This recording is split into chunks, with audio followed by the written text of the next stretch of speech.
what I said again, we start with the game, our style of play, our structure of play is a starting point that we bring back to the training sessions. And I work with the tactical periodization model. And why do I use that? Because in Holland we get to the course by the Verheyen method, and that's a different method than the tactical periodization. And why I choose for that, because I think I can win one extra training day during the week with that. And every part of the energy systems in the body, I will train during the whole week. And every week you try to overload them, but also in a certain kind of way that not one day you overload one system very 200% in a certain kind of range of that they are exhausted. That is too much for them. So we plan that during the week in like all the sessions from beginning of the week till the end of the week in small sided games, medium sided games, and big sided games, and we make a plan from out of that during every day.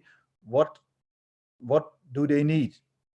And when we train, then our data specialists, they are analyzing what we are doing. So on the pitch, they can read out the data and see what the exercises are doing with the players in their position. So we try to bring it as specific as much, in also from out of their position. And when you as head coach, you can help to structure the training, but also help players to a high level when you say, okay, today we do a lot of like 7 against 7 on a smaller pitch. When you do it on a smaller pitch, you know that it will be more XLs and DCLs and more changes of direction. You do it on a bigger pitch, you know that they speeding up during that kind of things. And when you change the rules in that specific games, it also does something with the physical part of the players. And before training, we say, okay, we choose the size of the pitch, and then we know already that on that parameter they will be on a higher level than probably the next or in 2 days, because today we did like a 7 against 7, but we will do it again the day after tomorrow. But today we did it on a bigger pitch, and in 2 days we do it on a smaller pitch, because we need a different kind of physical parts of the body what we want to train. And that we want to bring during the whole week, like to that 300% of the game. And then every day we know, okay, today we did like this. Okay, the plan is for tomorrow is this. The plan for the day after tomorrow is this. And how much do we need from each exercise? And when you do this for a longer time with the club, you know exactly. And that was in my 20th time I had that. We know exactly each 30 seconds what a small-sided game does with certain kind of rules and certain kind of pitch range. Like when you do it with 40 long and 20 in the width, we know from the average during our data what kind of how the players will react on that, because we know what it does for them in the data. And then we can choose directly on the pitch, okay, when we see that we didn't do so much, how many games can we play extra, for example? Or probably my data analyst can also say after 3 parts, oh, Rene, today they are already on the data what they need to have, and then I can stop earlier. And next to that, what to my opinion is the most important thing is the eye of the coach. He has to read how the players are acting on the pitch. Can they do what we asked them? Can they still press? Can they still make the deep runs? Can they still become free between the lines and turn forward and go forward? That kind of things you have to read as a coach always. That because the eye of the master, we call it in Holland. It's so important that you do that very good as coach. And you can also choose as coach to say, okay, I today I'm not listening to the data analyst. It's a mental part. We do for example 1 part or 2 parts extra to read how the players will react on their tiredness. Can they still do the same thing, or do they get frustrated, or are they going to do different things in their attitude? So it's always like when you prepare that before, you can also predict how players can react on the pitch, and you can, as coach, you can much easier also adapt on that and coach individual players on that. And that for me is the most important thing in the last years. What changed, that as coach you can more step out and be more involved, individual, tactically, mentally, to the players and on team level than for many years ago, because you can monitor now the most of the things. A very expansive answer. That was excellent points in there. Really interesting to hear a head coach talking about manipulation of drills and how bringing it in increases the kind of inertial load accels and decels, opening it out, you get more high speed running, etc. And also about utilizing that kind of approach where you're using football IQ, intuition, and sometimes that's particularly important for a coach over and above the data. So they're really top class points. In the chat, there's a great question by David. He's mentioned, how do you ensure your sports scientists, your data analysts, and the whole multidisciplinary team are constantly improving? And are they constantly striving to be the best in class? I think that's a good term, that. Just as players and coaches try to be the best in class, how do your analysts and sports scientists do that? How they can be the best? Yeah, the best in class. Yeah, the best they can be. That's depending on of course on the age of the player. And when you have a very young player, for example, you say, okay, now his data for the 300% is looking like this. And when we see if we want to develop him, we try to add, and we do that in small percentages, to add in different parts. For example, the high speed runs. We say, okay, we want you to do 300% now, but we want also to be that you become a better player and probably make a transfer to a higher level. And then we have to prepare you for the next step. So during some weeks we say, okay, we don't put a range on like 300%, but we put a range on like 305%. So that means that they sprint 5% more than they normally do during the week. So we overload them, and by overloading them, we bring them unconsciously, we bring them to a different level. And unconsciously, then they become, and sometimes they don't even know they're going to a higher level. And that's the really I think the most important thing, that you do a lot of things in the unconsciousness of the player, that he's thinking, hey, why I'm doing this? So that every time he asks himself the question, hey, why do I need this? Yeah, we want to bring you to a higher level. And it's also part of his plan to become a better player, because like a 20-year-old is of course different than a 28-year-old player, but also a 28-year-old player can also improve. And that's what I added during last season, that we start on a certain kind of point, like 250%, and we bring it on during the season to the 300%. And every 300% is different for every player, because his starting data from the match is different. And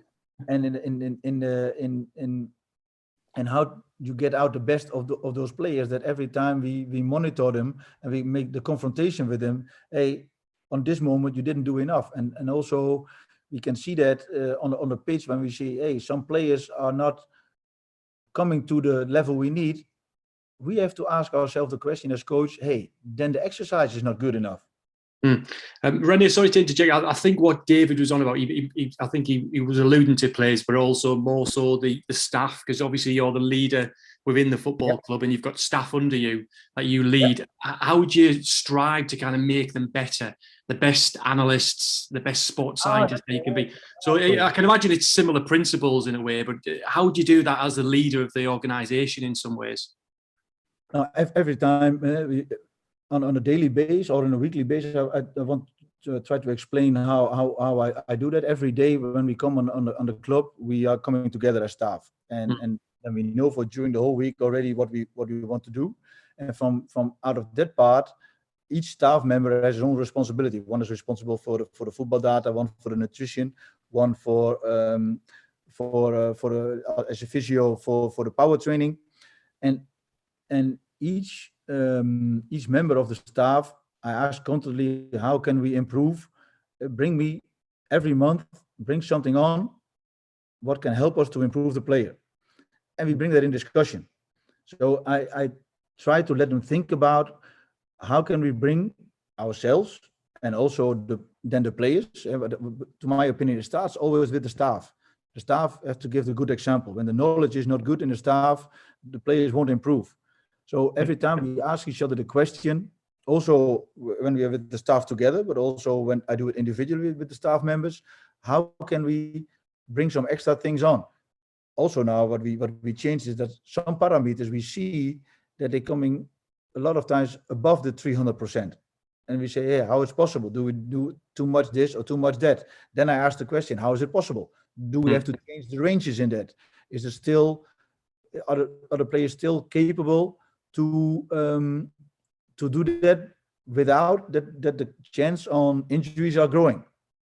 And how can we prepare the players even better in the gym that they can do the things on the pitch what we ask? Because I want to grow from the 300 to the 320 to the 340, 350%, that they still can handle more football trainings on the pitch, because we want to prepare them. What the next step for us as Utrecht, for example, is that we want to play in Europe. So that means that we need to play 3 matches in 1 week. And then every staff member has to, and that they need that from us. Our manager of performance, he's managing that staff, and he's always asking his team also find like webinars, seminars to get information that players, how can we develop the players? And they bring it into the club, and then we discuss about it. And from there on we say, hey, that's something we want to add directly, or that's something we can add only the next half season. And in that way, we try to improve those people of the staff, and also send them to courses what can help us to make them better. But also when we make them better, they can give it to the players and can give it to the club. So we raise the bar on that moment. That's a little bit the style we want to have. It's great that you're setting them values for staff in terms of what you expect of them, but also there's that in-house development as well, and bringing in maybe experts who know different areas to try and open people's minds up. And I think it's a really good question by David there. There's a lot of clubs, I think, now who are developing kind of research development departments that are bringing in expertise, sometimes different thinking, different philosophies, to see if it adds that marginal gain here and there. So it's a really good question from David. I just wanted to ask a bit about coach buy-in. You know, we always talk in analysis in sports science about getting your buy-in, getting the coach's buy-in. I was just wondering, there's a lot of analysts on here, a lot of sports scientists and people working within companies. How do we get more buy-in from the coach? What kind of things do we need to do within the analytics, within the science that will help you guys? Is it like we come to you guys first and get your opinion on metrics and what you want to measure, and then work back from that? Or can you give us any tips about how we get your buy-in? And buying, what is exactly what you mean with that? It means that if we give you data analysis, that it translates to you, and you go, right, I can use that. You know, for me, I understand what that means in terms of the context. I can actually utilize it practically. It's valuable to me. It's useful to me. That way, yeah. What for me as coach is important, that again, what I told in the beginning, it starts with the game. And from out of the game, they have to give me information what easily is to translate also to trainings exercises. So when they give me a lot of data about how fast they run, and some kind of metrics are even not important. So in that kind of way, they have a lot of more information than I get. But in the background, they know that some parameters can do a lot with the players. So in the basic, when I understand your question good, so does the analyst come to me to ask what I need, or do I go to the analyst to ask from what he can do better? That's what you mean, eh? Yeah, and to my opinion, football has to be leading. So, and when you make a translation that to the training exercises, when we know we want to train the high-speed running in transition, offensively or defensively, as coaches, we need to find exercises that parameter will be on top of the list in in the data what I get back from the data analyst and say, hey, today we did like 10 times this exercise. You make 10 times this run in this certain kind of, when the fullback make an overlap. You did it in this exercise 10 times. Then for me it's about, from the 10 times you make the overlap, how many crosses are finishing with the striker or with the midfield players coming. But he has to find out, did he do enough in this parameter today? And during the training he sees that, and he can give me the tip, hey coach, he needs one extra, or he need one less, or he had already done enough. So it's like always the game is leading in that, and from there out we have to make the steps, because every exercise you do has a translation to the physical part. Every exercise you do is also a physical exercise. But then as coach, you have to know what you train on that moment. And then he can give me the advice. Okay, when you want to do this exercise today, when you do it like 10 times, almost every player from out of his position will reach his level. But probably this exercise, the fullback has to do it 8 times, central midfield player has to do it 6 times, striker has to do it 12 times. Then they come to their data they need for that specific parameter. And we as coaches have to find then the exercise was fitting to reach that. And when you do that, then the data people did check out if I do my work good, and my other assistant coaches prepare the exercise good, and not the other way around. Because I think football has to lead that, and when football is leading, then it's no problem to do those exercises. And every time we monitoring from, okay, we have to make the pitch 10 meters longer, then they will reach their parameters, what they need to do today in like high speed running. And that for me is the most interesting part in cooperation between a head coach and the assistants staff for the data assistants, that they are like a sort kind of control if I do my work as coach good. That is what I ask from them. Not that they are leading, but that they control, that the exercises we do, that gives the players the load they need.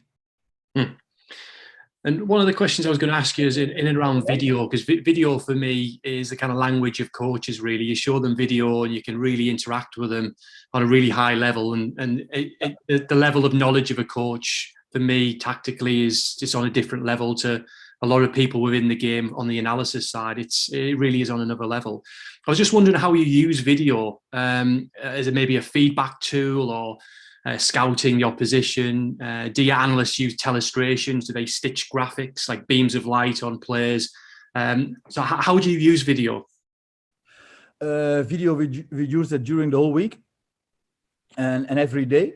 And I can take the people through a week what we do when we play like a match on Saturday, like this week.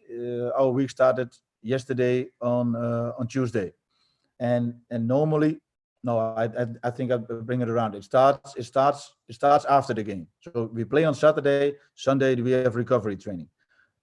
Before the recovery training, we always show the highlights of the game before. So the chances we get for us, but also the chances we get against. In that part, also we see if our style of play, our game plan worked for that game, because we can see the chances of we get and the chance we get against. Always a tactical part will be in, and it's a short meeting. It's just about like 15 minutes maximum, and also we use like data about how many entries we had in the box, how many crosses we have from the assist zone, how are the expected goals rate, how many shots we have on goal, how many, all that kind of parameters we bring in the day after the game. Second day after the game is most of the time the day off. And then after the day off, we start to analyze the game before in smaller groups. So what we do, we split up the team, and we split up the team in like, we can do it like in defenders, midfield players, and attackers. We split up the team in the right side players, the left side players, the center backs, and the combination of the striker and the number 10. And then we discuss the videos with them in smaller groups. And it developed like this, that now on this moment, when I show after the game the basic things, I give them the chance to take videos from themselves. So it's not that I prepare the meeting, but they prepare the meeting by themselves. So I let them choose, for like example, 8 video moments on a specific thing what we get out of the game. For example, how was the cooperation defensively between the right fullback and the right winger? Okay, you find out 5 moments it went good, and you find out 3 moments it was not good, but then you have to tell me how you want to cooperate next time better. And then that's the day after the day of break. And then we sit together and they make a presentation to us as coaches how they want to improve their game and their cooperation, because I believe a lot in connections between players and connection between like fullback and winger, but also with the right midfield player. We can make a group of 3 and you can say, okay, how was your cooperation today? How was functioning the triangle on the right side? How was functioning the triangle on the left side? And now we are on this moment, they have to analyze themselves. And we help them with that. Okay, what kind of video you show me now? Okay, there was this moment. Okay, why do you choose this moment? And that's how it goes in the first 2 days of the week. And then we do it like sometimes when we think we need to see some individual things with the player, and we can say, hey, you have to find out your individual videos, but also we can choose that I say, okay, these 2 or 3 moments I want to especially show the striker because he didn't make the first post run in the game on moments who can be decisive in the game. But then I pick him and say, hey, look to this. Next time I ask from you that you make that a good run, because it gives the better chance to score a goal.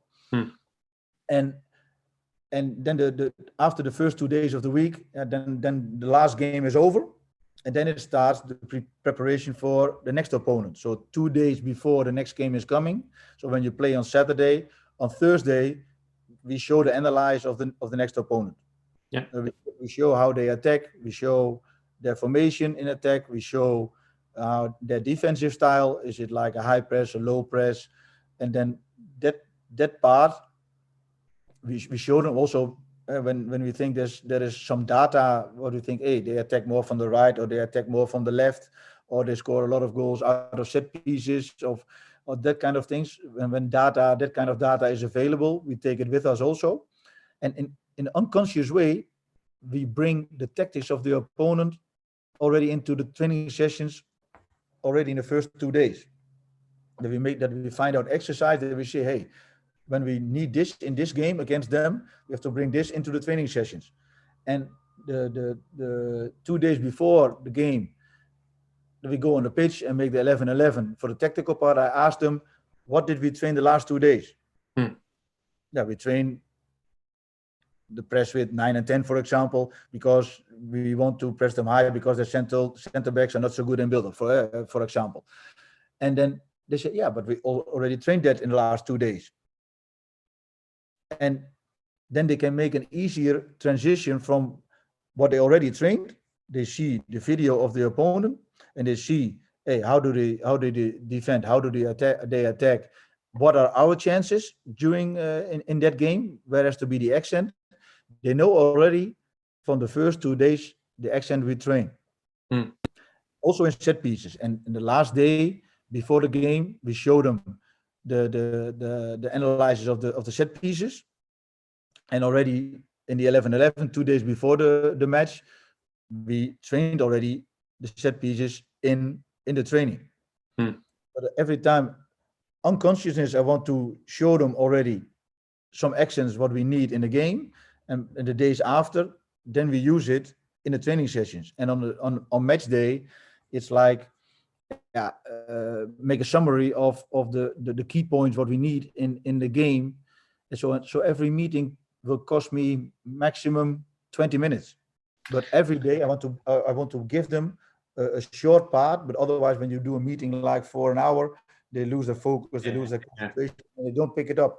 I believe in really short meetings and give them short and information, and then do better every day a short one than one day a long one, because I think that will stay in the unconsciousness in the head of the players.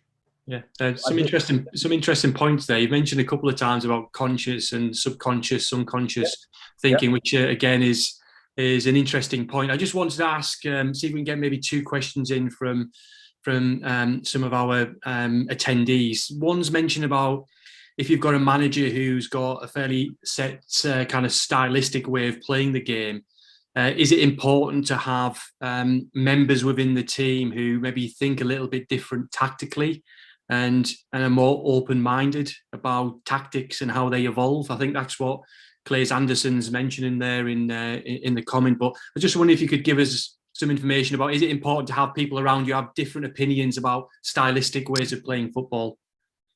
I think I understand the question, and it depends a lot of how you are yourself as a head coach. What I think is important, that a coach who was saying, my assistant coach has to think the same way as I think. I believe in more an assistant coach has to think a lot of times differently than I do, because he has to give me the options and say, hey, do you think about this or this or this during the game? And I think that is his role, to have all the options there, and at that moment I have to choose, because I am responsible at the end. But when you have a good cooperation, for me, my assistant coaches are very important. And when they have their opinion about a substitution, say probably we can better choose him for this game, because when we have him in the number 10 position, it's better to have there a player who can play good between the lines than instead of a player who is every time running deep, because there will come a big gap between like the last line of the opponent and the midfield from the opponent, because they don't push up enough as a team. So in that kind of things, they have to read the game on that way, but also before we have that discussion. So it's not about that I ask the same opinion from my assistant coach. I want to think them also differently. And of course, a lot of times we agree for sure. But at the end, when they think differently, they have the freedom to tell me, to ask me, and also to try to convince me that we can do it on that way, that it can also be a good way. So I really believe in that. But again, I think it's a lot of time is depending how you are thinking as a head coach. And for me, and then I have to go back in a little bit in history. I never had a chance as head coach to bring my own staff with me. So every time I had to adapt on the people who are there. And I think that brought me a lot in a way of to cooperate with the people in the staff you are with, where you work with, because they are working a long time with the club. They know how the culture a little bit is there. Of course, I have my own things, but I have to manage as a coach that I can cooperate with them, even when they don't lose their own ideas. So I have to manage that my own ideas are coming in, but that still they feel the freedom that they have influence on the whole process. And that counts for the data analysts, but also counts for the assistant coaches. And I think that's a very interesting process, because I think when every time you take your own people with you, I think you're living in a tunnel. And it can be very good. I don't say it's bad, but when you are more like open, and you think, hey, there are some new things they bring in, and when new things are coming in, it can help you to develop as a coach, but it also can help develop the team. I think you have to look always on that way. So that is how I think. It's great to hear how open-minded you are in terms of getting the opinions of others. You sometimes hear, and again, it's not from personal experience this, but people who are very stuck in their ways. So it's great in terms of how open you are to others' opinions. But you did mention that, the buck stops with me and I've got to ultimately make the decision. So I think it's really, really great, some of them comments you've mentioned. We might have time just for the last question. We might need a quick answer from you, Rene. Ready now? It's about sports science and how it can be quite complicated in some ways for managers who don't have, or coaches who don't have a scientific background. So what happens if you go into a club and they've got a really developed sports science support system, analytics system? How does a coach actually adapt to that? It starts with when you are not used to that, you have to ask yourself the question: if you step into that club, that's the first question you have to ask, because when you step into a club and you know they are working on a certain kind of way, you have to think about, oh, is this the way I want to work? Because that's the way the club is working. And as coach, you are the shortest time at the club. Other members are from the staff normally are longer with the club than the head coach is. So that's a question you have to ask yourself first. And second, I think when as coach you have to learn, and then you have to learn also to know what data can help you. And when you don't learn as a coach from that, I think your role as a coach on a higher level, you won't have it. So I think you have to follow studies, or you have to, the people in your staff, they have to give you information how data is working, how they monitor it, and how it works, and what they can get out of it. And yeah, when you ask yourself the question, do I want that, yes or no? Yeah, then you know also if you want to work with that. I ask myself every time the question. So and next week I'm a different coach than this week, because I think, oh, I get new information about what. Yes, one player is acting like this on this, and we see that he's winning in specific parts of the game. And what does it does with his data? Yeah, when I'm not open for that, yeah, then you get stuck. And when you get stuck, you will get what you got, and you're not improving. Yeah. And every time I think you have to look for that, and that's what I try to look for, because every day there is new information coming. And that's and again, back to a question before, I ask from my people around me, find that information, bring it in, and let's discuss about, can we use it, yes or no? And only on that way we can do some things differently than other clubs are doing, because we have a lower budget. So when we want to be higher on the table, we have to do things differently than other clubs are doing. Otherwise it won't work. Thanks, Rene. I've got a number of other questions. There's one more by Rick in the chat. If you're hanging around, it'd be great if you could provide him with an answer if you're sticking around. But absolutely great interview this, and some great comments from yourself, real growth mindset about how open-minded you are. So all I can say is thank you very much for your time, and that was great. Thanks. Thank you for helping me during along the time, and all the people also asking the question. Thank you for the questions, and I hope it can help you only with 1% every day, and you can improve, and you can pick 1% out of this, then you become a better coach for the future. So cheers, Rene. Thank you very much. Thank you. Cheers. Bye bye. Bye bye.